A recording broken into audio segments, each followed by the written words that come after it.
Thank you, Madam President. Good afternoon. Good afternoon, sir. I think it was this summer I was driving in my car listening to the radio, and Katie Couric did a little 5-minute kind of commentary section. And Katie Couric came on the air and said, it's time for our country to adopt a policy of paid sick leave, particularly for people in the food service industry and people who are in the healthcare industry. And, Madam President, I have to agree with Katie Couric, because if this is to be done, it only makes sense that it be done on a national level, so that we don't put Connecticut at a competitive disadvantage with neighboring states. And whether you are happy with this outcome or unhappy with this outcome, the reality is, if this bill passes, the business community in Connecticut, as demonstrated by this big folder we've all gotten from the Connecticut Business and Industry Association, is going to be disappointed that we have once again tied one arm behind the back of the economy, which is trying to revive in the state of Connecticut. Madam President, what we're debating here today seems to be paid sick leave, and I guess literally that's what it is. But what we're debating goes beyond that, because what we're debating is the wisdom of Connecticut distinguishing itself as being the only state in the nation that wishes to reach into our businesses to compel them to provide a certain type and level of benefits. And I had in the building this morning a representative of a Fortune 500 company that has a plant in my district. And that Fortune 500 company is deciding where to expand their operations. And when they call the plant manager in my district and say, what's going on in Connecticut, she has to come clean with them and say, well, the legislature is about to pass this mandate. And the people at the home office say, well, it doesn't really matter. We already provide paid sick leave to our employees. That's not the point. The people in the home office say, this Connecticut legislature seems willing to go places no other legislature is going. And today it may be paid sick leave, and today that may not have any consequence on us because we already offer it. But the fear that we plant in the hearts of decision makers is real. Whether they're right or they're wrong, they hold that fear. And because they hold that fear, we will suffer in the years ahead through lost opportunities. And it's very hard to measure what opportunities are lost, because it's not often that a corporate CEO says, I would have chosen Connecticut except you passed this bill, and that made me leery. That's not typically a pattern that decision makers follow when making a decision. But suffice it to say that this gesture is not going to be conducive to building confidence in those who might choose to expand their businesses in Connecticut. Madam President, through you, well, I also would say I represent 15 communities, Madam President, which is more communities than any other member of this General Assembly. And if in the 15 communities that I represent, I'll bet there's, who knows, pick a number, 200 restaurants. And of those 200 restaurants, I have a hard time thinking of any that employ more than 50 people. You know, I can tell you the Goshenette doesn't employ more than 50 people. There's usually 2 or 3 people there. And if I go to Litchfield, I can name all the restaurants on I don't think the West Street Grill employs more than 50 people. And you can get, it's a pretty desirable place to go. And not to diminish any of that. That's just kind of a name that's familiar to people who aren't from the Litchfield area. So through you to Senator Prague, I get why it is we don't want Connecticut citizens exposed to workers who are sick, but what do we tell the people that are going to the 200 restaurants in my district that don't hire more than 50 employees? Through you, Madam President, to Senator Prague. Senator Prague. Thank you, Madam President, and through you to Senator Roraback. Senator Roraback, I would hope that those restaurant owners respect their customers and tell their employees, look, if you're sick, don't come to work. First of all, I have to make a statement about restaurants. If I went to a restaurant and some waitress waited on me and it was obvious that she was sick, you know, I'd feel bad for that waitress because I would understand that she's there because she needs that day's pay. But I'd be pretty angry at the employer and the owner of the restaurant, and I probably wouldn't go back there again. People who are employers have to be sensitive to their customers, and by being sensitive to your customers, particularly in the restaurant business, you say to your employees, look, please don't come in sick. Either switch your shift with somebody else or stay home. And I don't want my customers being angry because they've come to my restaurant and my employees are sick. Senator Roraback. Thank you, Madam President. I don't think I could have said it better myself. I think Senator Prague and I see the world in exactly the same way. Where our opinions diverge, Madam President, is this notion that Senator Prague, and I don't want to put words in her mouth, but through you to Senator Prague, I thought this whole bill is predicated on the notion that people are coming to work sick and working when they're sick because they can't afford not to work. And through you, Madam President, and I can appreciate that that's a risk, and my hope would be that the restaurants that I go to, the owner of the restaurant would say,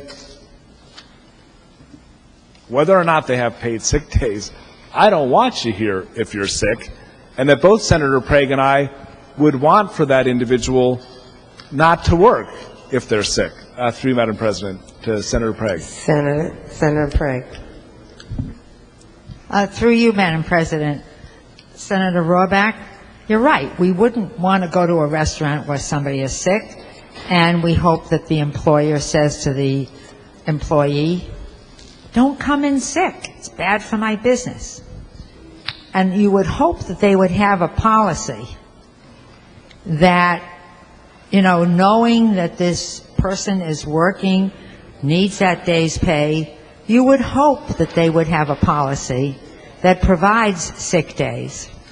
I have to tell you that your colleague, for whom I have a great deal of respect, Senator Kaine, who is the ranking member in Appropriations, said that he has a small business.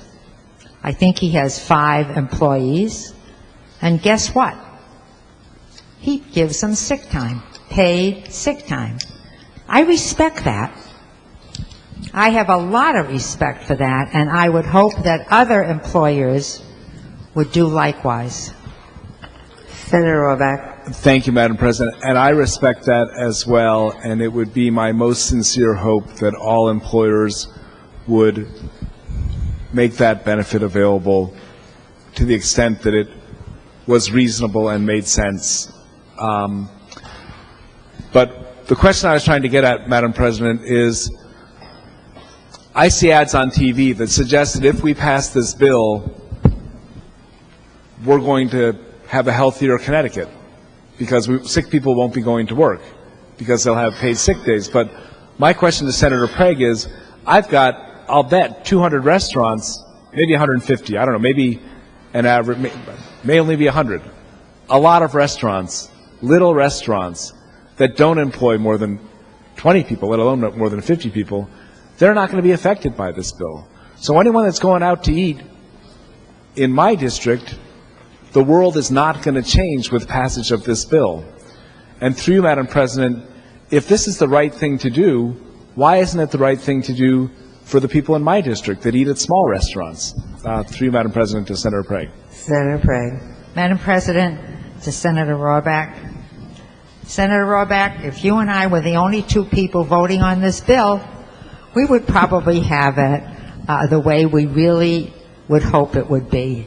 But there are 36 of us here in the chamber, and there's 100 and how many downstairs in the House? 151. Lots of people have had input into this bill, and we need a majority of the legislature to vote positively so that we can get this bill passed. That's the way we work around here. If I had a magic wand and could have my own way, I would certainly include the restaurants in your district. But that's not the way it is. It's only for businesses of 50 or more employees. Senator Roraback. Thank you, Madam President. And I appreciate Senator Prague's earnestness. And quite frankly, I, for one, would be more inclined to support this bill if it didn't exclude virtually all of the eating establishments. And I would say it excludes 95% of the eating establishments in the state of Connecticut. And yet we're going to have a big headline and celebration and a lot of fanfare when at the end of the day, for most people that eat in Connecticut restaurants and for most people who work in Connecticut restaurants, nothing's changing. And and it's not Senator Prague's fault. I understand she would like this to be a more comprehensive bill, and the legislative process does result in bizarre outcomes, but it doesn't lend to bolstering our credibility on the street when people really take the time to look at what we're doing. Madam President, and that goes to my final question to Senator Prague, and I think the answer is going to be the same. Our YMCAs, God bless them, they lobbied us day and night to not be covered by this bill, even though they are providing child care in the city of Torrington and throughout the state of Connecticut. They are caring for our youngest and most vulnerable people. My YMCA said, if this passes, it's going to cost us, I think they said $15,000, and we're going to make it up by not sending kids to our summer camp on scholarships. The money that we use to send kids to our summer camp on scholarship will be used up paying for paid sick leave. So, through you, Madam President, can she offer a rationale beyond its politics as to why we cut out the YMCA?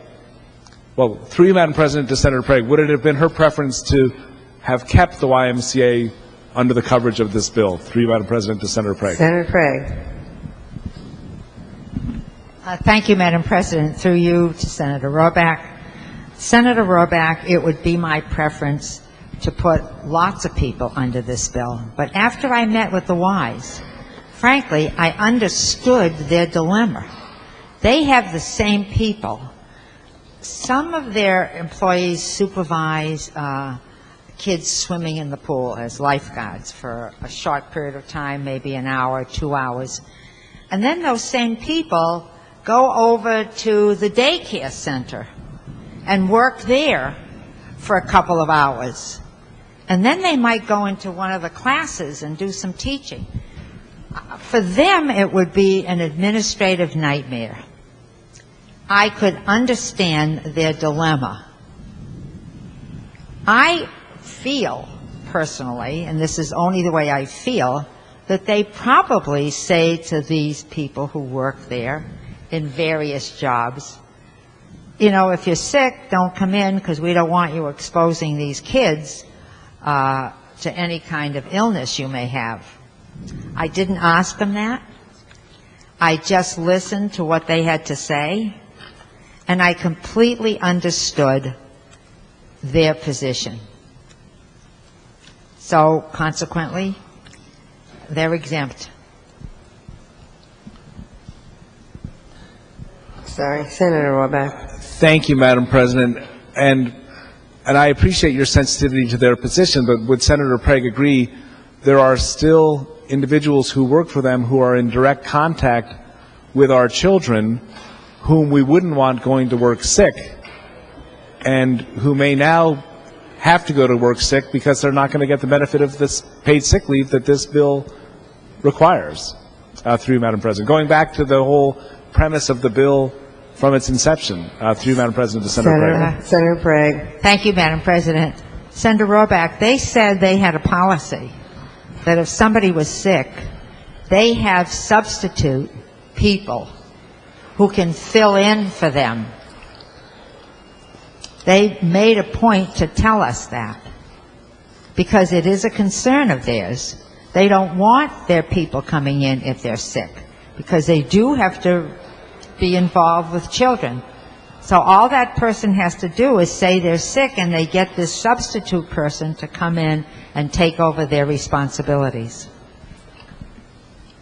Senator Roraback. Thank you, Madam President. And that's comforting. And through you to Senator Craig, when I asked the Restaurant Association, I said to them, I don't want sick people serving me. They said, we have a policy where you get somebody else to come in and cover your shift. So we ensure that sick people aren't serving you. So through you, Madam President, to Senator Craig, would she agree that that's precisely what she is admiring in the YMCA, is saying is a reasonable solution to this situation? And so through you, Madam President, if that's a reasonable resolution to work out the problems with the YMCA, why can't we embrace and respect the very same policy when it's held by a business in the state of Connecticut? Through you, Madam President, to Senator Craig. Senator Craig. Madam President, through you to Senator Roraback, there's a provision in the bill that clearly says, and I'm looking for those lines, that clearly says that the restaurant workers can switch their shift with somebody else when they're sick. So that then, then they go in on Saturday for this other person or Monday when they can shift around their hours of work. It clearly addresses that in the bill, and I'm looking for that section.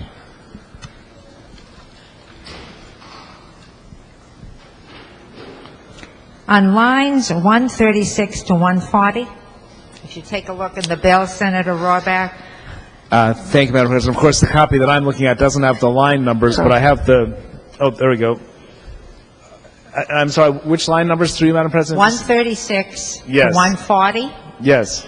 Notwithstanding the provisions of this section and sections 3 to 6 inclusive of this act and blah, blah, and upon the mutual consent of the service worker and employer, a service worker who chooses to work additional hours or shifts during the same or following pay period in lieu of hours or shifts missed shall not use accrued paid sick time.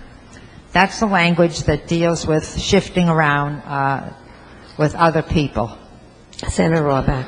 Thank you, and I appreciate that. I think what the bill says is that if a worker chooses not to take if they've accrued paid sick leave and they'd rather swap out a shift than collect that paid sick leave, they can keep that paid sick leave in the bank and work another shift instead. Through you, Madam President, to Senator Craig, I think it's a good provision. Through you, Madam President, to Senator Craig, is that what this does? Madam President, to Senator Roraback, yes. Senator Roraback. And my question to Senator Craig was, she said, we took the YMCAs out of this bill because they told us when someone was sick, they had a policy where the sick person swapped out their shift with someone who wasn't sick in the daycare center, and that was a good solution to the problem. And so the question I had for Senator Craig was, if a restaurant has the identical policy that the YMCA has, why is that? Why do we say all is right with the world when the YMCA has that policy, but we should all be very concerned if a restaurant has that policy? Through you, Madam President, to Senator Craig. Madam President, to Senator Roraback, the YMCAs and the restaurants have very different kind of involvement with the people that they serve. The children who come to the Y,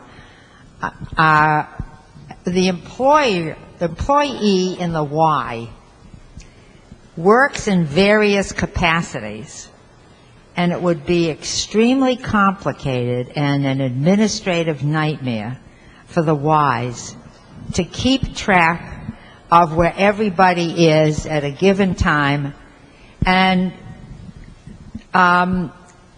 it would be really very difficult, not only financially, but administratively. So we understood their dilemma. The restaurants are quite different, and we accommodated what they requested to allow their waitresses to switch their shifts. They said that they don't let their cooks come in sick, but they don't care if they didn't have any policy with the waitresses. And we thought that was a bit questionable. But whatever, we now have in the language the ability for these waitresses to switch their shifts with somebody else. Senator Roraback. Thank you. And I'm almost done, Madam President, but I would just Thank want you, to... You're welcome, Madam President. I'm sorry. And I appreciate how much hard work Senator Prague has put into this bill, but I think it deserves an airing. And the last question that I would have for Senator Prague is, I know in my YMCA in Torrington, there are people, it's not hard to track what they do. They work exclusively in the child care center. That's the only thing that they do. And the policy they have is if they're sick, they can swap out for another day or another shift. And that's what you heard from the YMCA. That's not what well, through you, Madam President, I thought that that's what Senator Prague said she heard from the YMCA, that they had a policy where they could swap out shifts so that sick people wouldn't be caring for our kids. Through you, Madam President, to Senator Prague. Senator Prague. Through you, Madam President. That's part of their policy. The other part of their policy is that they have substitutes ready, so that if somebody's sick, they call on this substitute. I understand your concerns, Senator Roraback. However, there are issues in this bill that accommodate most of the concerns that we heard from the various businesses. And we tried to make it as accommodating as possible without losing the basic issue here of covering these service workers, because according to the Comptroller's Office, there's over 300,000 people in this state who do not have access to paid sick time. Through you, Madam President, I'm willing to answer any other questions you might have, Senator Roraback. Senator Roraback. Thank you. And I think I've asked more than enough questions, Madam President, and I appreciate Senator Prague's replies, and I'm grateful for the indulgence of the chamber in listening to my questions. Thank you, Madam President. Thank you, Senator.